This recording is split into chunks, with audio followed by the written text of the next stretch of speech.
अस्सलाम वालेकुम students, welcome to our YouTube channel. अगर आप इस चैनल में न्यू हैं और आपने अभी तक सब्सक्राइब नहीं किया तो चैनल को सब्सक्राइब कीजिएगा। डेली अपडेट्स आपको इसी चैनल में एजुकेशनल वीडियोस के थ्रू मैथमेटिक्स एंड फिज़िक्स से आपको मिलती रहेंगी और बेल आइकन को प्रेस करना मत भूलिएगा।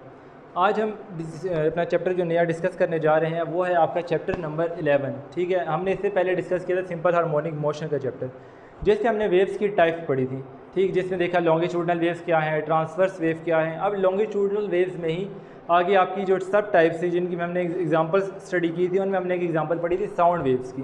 ठीक, ये साउंड वेव्स क्या हैं उसमें हमने जस्ट नाम डिस्कस किया था, हमने डिटेल उसके बारे में नहीं पढ़ी थी कि साउंड वेव्स है कैसी और जनरेट कैसे की जाती हैं और इनकी मुख्तलिफ कैरेक्टरिस्टिक्स क्या हैं। ठीक, उसके लिए आपका ये अलग से सेक्शन है फुल साउंड के ऊपर। ठीक है, जिसमें हम साउंड वेव्स के बारे में, जनरेशन की देखेंगे, प्रोपेगेशन देखेंगे, इनकी कैरेक्टरिस्टिक्स पढ़ेंगे। डिटेल में पूरा चैप्टर आपका साउंड से रिलेटेड हम कवर करेंगे। आज इसका इंट्रोडक्टरी चैप्टर देख लेते हैं साउंड का।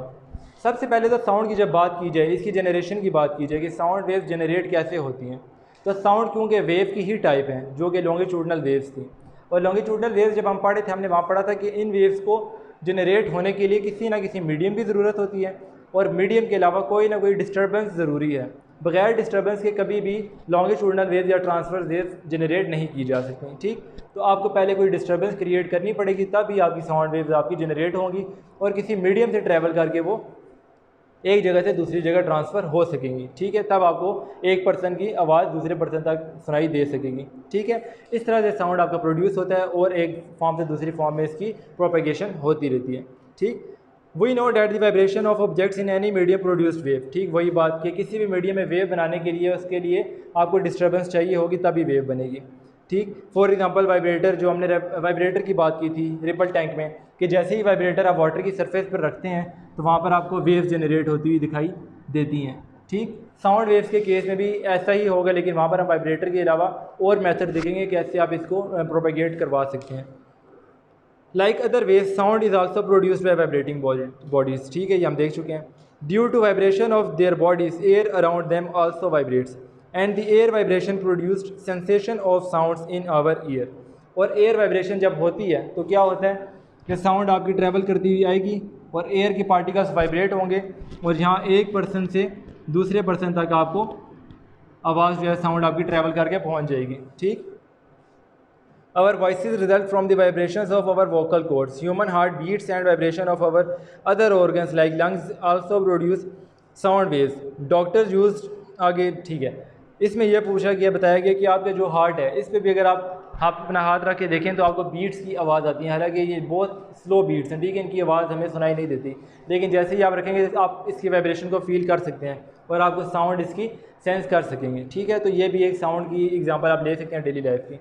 ठीक, इसके अलावा डॉक्टर्स जो इंस्ट्रूमेंट यूज़ करते हैं, आप देखेंगे कि हल्की सी हमारी हार्ट बीट है वो इसको सेंस करके बाकायदा सुन सकते हैं और देख सकते हैं किस वजह से, क्योंकि वो आपकी वाइब्रेट कर रही है, वाइब्रेशन की वजह से साउंड प्रोड्यूस हो रही है जो कि डॉक्टर इंस्ट्रूमेंट लगा के उसको सुन सकता है। ठीक है, सेंस कर सकता है। इसके बाद एक एक्टिविटी इन्होंने बताई है। एक्टिविटी क्या है कि एक एक होता है आपके पास ट्यूनिंग फोर्क। ठीक, है, ये लैब में इंस्ट्रूमेंट यूज़ किया जाता है, इसको कहा जाता है ट्यूनिंग फोर्क। ये ट्यूनिंग फोर्क है क्या, ये आपको बहुत ही माइन्यूट सी साउंड वेव जनरेट करके दे सकते हैं। ठीक है, और ये कैसे जनरेट होगी कि अगर आप इसको किसी रबर के हैमर के साथ स्ट्राइक करें, ठीक, कोई रबर का हैमर है, इसको आप यहाँ पर हिट करें, हिट करने से क्या होगा, जो इसके ये प्रॉन्ग्स हैं दो, ये क्या करेंगे, वाइब्रेट करेंगे। ठीक है, इस तरफ मूव करेंगे, इस तरफ मूव करेंगे, ये भी। ठीक है, इनकी मूवमेंट यहाँ पर होगी। इसका मतलब क्या है, ये यहाँ पर वाइब्रेशन दे रहे हैं और ये वाइब्रेशन ऐसी नहीं है कि आप जैसे इसको हिट करेंगे तो आपको बहुत ऊंची आवाज़ सुनाई देगी। ये बहुत ही माइन्यूट सी आवाज़ होती है, बहुत ही हल्की सी आवाज़ होती है, जिसको आप बहुत क्लोजली अगर ऑब्जर्व करें, बहुत क्लोजली सेंड करें अपने ईयर से, तब आप इसको सुन सकेंगे। तो ये भी एक प्रॉपर्टी क्या है, एक्टिविटी, कि आपने यहाँ पर एक डिस्टर्बेंस क्रिएट की और इस डिस्टर्बेंस की वजह से यहाँ पर वाइब्रेशन हुई और इस वाइब्रेशन के अंदर एयर पार्टिकल्स की वजह से आपको इसकी आवाज़ सुनाई देगी। ठीक है, ये बहुत ही बजिंग सा साउंड आपको मिलेगा। तो ये एक इसकी एक्टिविटी आ गई साउंड वेव्स की डेली लाइफ की एग्जांपल में, अगर आप इसको देखना चाहते हैं।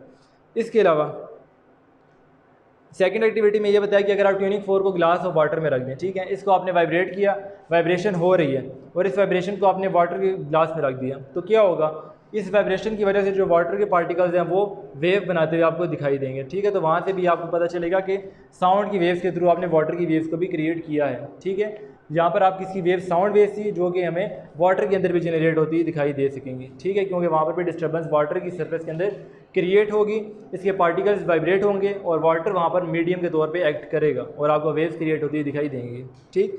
ये थी आपकी सेकंड एक्टिविटी। इसके बाद एक टॉपिक है longitudinal nature of sound. Longitudinal nature हम पहले पढ़ चुके हैं कि ऐसी नेचर ऑफ साउंड है जिसमें आपके पार्टिकल्स पार्टिकल्स आपके वहाँ ट्रैवल करते हैं जहाँ पर आपकी वेव्स ट्रैवल कर रही हैं, ठीक। तो साउंड के केस में क्या होगा कि जैसे ही आपने वेव क्रिएट की, लेट्स सपोज यहाँ पे आपने इसी की एग्जांपल ले लें ट्यूनिंग फोर की, इसमें आपने वेव जनरेट की, जब ये आपकी यहाँ राइट डायरेक्शन में मूव करेगा तो एयर के पार्टिकल्स को क्या कर देगा, कंप्रेस, तो आपके एयर के पार्टिकल्स इस तरह क्लोज हो जाएंगे, ठीक है, जब ये राइट साइड में मूव करेगा। ये ध्यान रखना आपने, जब राइट साइड में मूव करने के बाद दोबारा ये लेफ्ट साइड में मूव करेगा तो एयर के पार्टिकल्स को ये स्ट्रेच कर देगा, ठीक। स्ट्रेचिंग की वजह से जो पार्टिकल्स हैं वो दूर दूर हो जाएंगे, ठीक। और फिर दोबारा से राइट साइड पे आएगा तो फिर कंप्रेशन होगी, ठीक, और लेफ्ट साइड पे आएगा तो फिर दोबारा स्ट्रेच हो गए यहाँ पे पार्टिकल्स, ठीक। तो इस फॉर्म में आपकी लॉन्गिट्यूडनल वेव्स ट्रैवल करती रहेंगी, पहले कंप्रेशन फिर स्ट्रेचिंग होगी, फिर कंप्रेशन फिर स्ट्रेचिंग, और स्ट्रेचिंग को रेयर फ्रैक्शन भी कहा जाता है। Compression rarefaction, compression rarefaction, इस फॉर्म में आपकी लॉन्गिट्यूडनल वेव एक बनती जाएगी और साउंड आपको एक जगह से दूसरी जगह पे सुनाई दे सकेगा, ठीक है। तो ये आपकी थी लॉन्गिट्यूडनल नेचर ऑफ साउंड और ये हमने डिस्कस कर ली एग्जांपल ट्यूनिंग फोर के थ्रू। ट्यूनिंग फोर की अगर ना भी बात करें, ट्यूनिंग फोर के अलावा और भी बहुत सारी एग्जांपल हम इसकी देख सकते हैं जिसमें आप compression rarefaction, compression rarefaction की फॉर्म में साउंड वेव को एक फॉर्म से दूसरी फॉर्म में ट्रैवल करवा सकते हैं।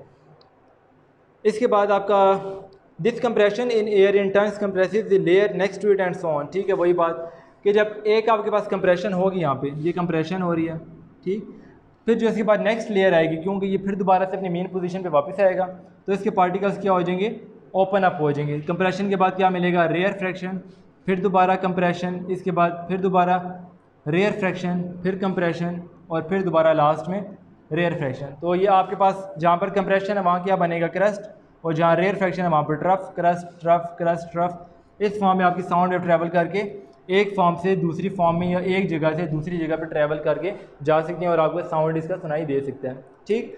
यहाँ तक हमने आज डिस्कस कर लिया आपका इंट्रोडक्शन जो कि था साउंड से रिलेटेड, ठीक है, कि साउंड वेव्स है कैसी, इनको जनरेट कैसे कराया जाता है, और जनरेट कराने के अलावा अगर आपने इसको सेंस करना है तो उसके लिए क्या क्या एक्टिविटीज़ परफॉर्म की जा सकती हैं डेली लाइफ एक्सपेरिमेंट्स करके, जिनमें हमने देखा ट्यूनिंग फोर की एग्जांपल एक स्टडी की, और ट्यूनिंग फोर को अगर ग्लास ऑफ वाटर में रख दीजिए वो दूसरी एग्जांपल हमने स्टडी कर ली। इसके बाद इनकी जो अगर ग्राफिकल एक्सप्लेनेशन देखें तो वो क्या है, क्रस्ट आपका वहाँ बनेगा जहाँ पर अभी कंप्रेशन हो रही है, और कंप्रेशन की वजह से क्या होंगे, जो नेक्स्ट पार्टिकल हमारे लेयर बनेगी उनको वो ओपन अप कर देगा, ठीक है। तो वहाँ पर क्या जनरेट होगी आपके पास, रेयर फ्रैक्शन, और रेयर फ्रैक्शन के आगे फिर दोबारा एयर की जो लेयर है वो कंप्रेस हो जाएगी और वहाँ पर आपको फिर दोबारा से कंप्रेशन मिलेगा। तो compression rarefaction, compression rarefaction, इस फॉर्म में आपकी साउंड वेव्स जनरेट होती जाएंगी और एक जगह से दूसरी जगह ट्रैवल करके चली जाएंगी और हमें साउंड आपकी सुनाई देगी, ठीक। तो यहाँ पर आपका इंट्रोडक्टरी लेक्चर आज का एंड करते हैं। इसके बाद हम पढ़ेंगे कैरेक्टरिस्टिक्स ऑफ साउंड, ठीक है, क्योंकि सारा चैप्टर हमारा साउंड से रिलेटेड है। अब साउंड की कैरेक्टरिस्टिक्स पढ़ेंगे कि साउंड लाउड हो तो क्या मतलब है, अगर साउंड की पिच के बारे में बात की जाए तो उसका क्या मतलब है, ठीक है, और इसकी इको की बात की जाए तो ये सारी ऐसी टर्म्स है जो हमने अपनी डेली लाइफ में कभी ना कभी लाजमी सुनी है, ठीक है। लाउडनेस, पिच, इसके बाद इको, तो ये सारी क्या वैल्यूज हो रही है कि इसकी बहुत बड़ी एप्लीकेशन है अल्ट्रासाउंड। तो इस फुल लेक्चर में हमने फुल चैप्टर में ये चीज़ें डिस्कस करनी है जो सारी साउंड वेव से रिलेटेड है, ठीक। तो यहाँ पर लेक्चर आप एंड करेंगे, किसी भी तरह कन्फ्यूजन हो इस लेक्चर के दौरान तो आप कमेंट सेक्शन में बता सकते हैं। सही हो नेक्स्ट लेक्चर, अल्लाह हाफिज़।